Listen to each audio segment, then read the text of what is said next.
So here is a pretty completed build.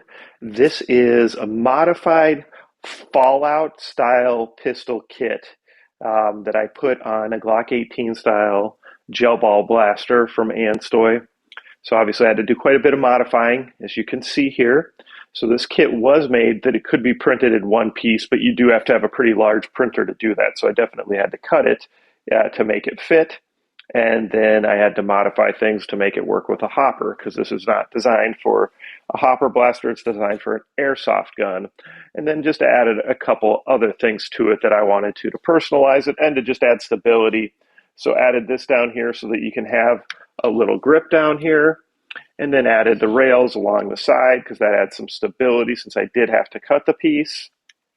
A small rail on top, and then you can see the other rail on this side. And then I like putting my little 3D printed logo on these when I can.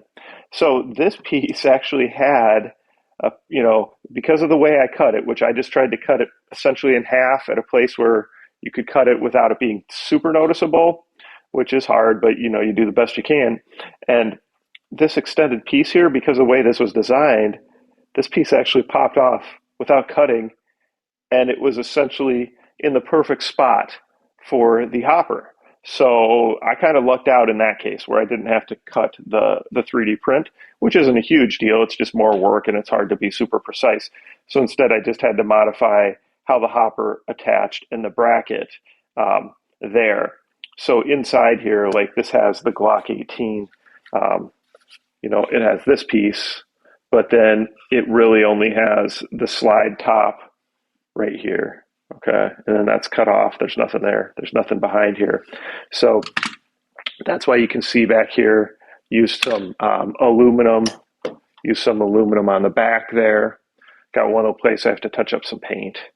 So trying some, like I said, trying some different color combinations. I want to make sure these aren't looking too real. So went ahead, I had this kind of maroon or burgundy color. Thought I'd combine that with the reds, having the two reds there. Thought it looks kind of interesting, kind of cool. Anyway, I've tested it out. It works really good. So we'll go ahead and do some FPS testing on it and stuff. We'll see how much I slowed it down. Seems like a lot of these kits slow it down slightly.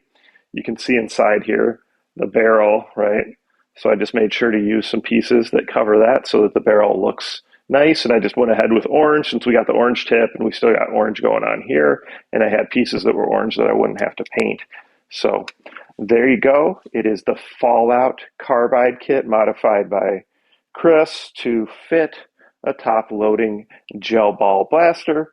In the comments, let me know what you guys think about this. Again, ask any questions, like these videos, please subscribe, and participate in all the contests I do. I think I'll start giving away a couple of these different carbide kit ones as well, because now I've got 4 or so, plus another one I'm building. So, that's too many for me to just have. I should share that with all of you guys that support me. So thanks again. And like the video, subscribe and share.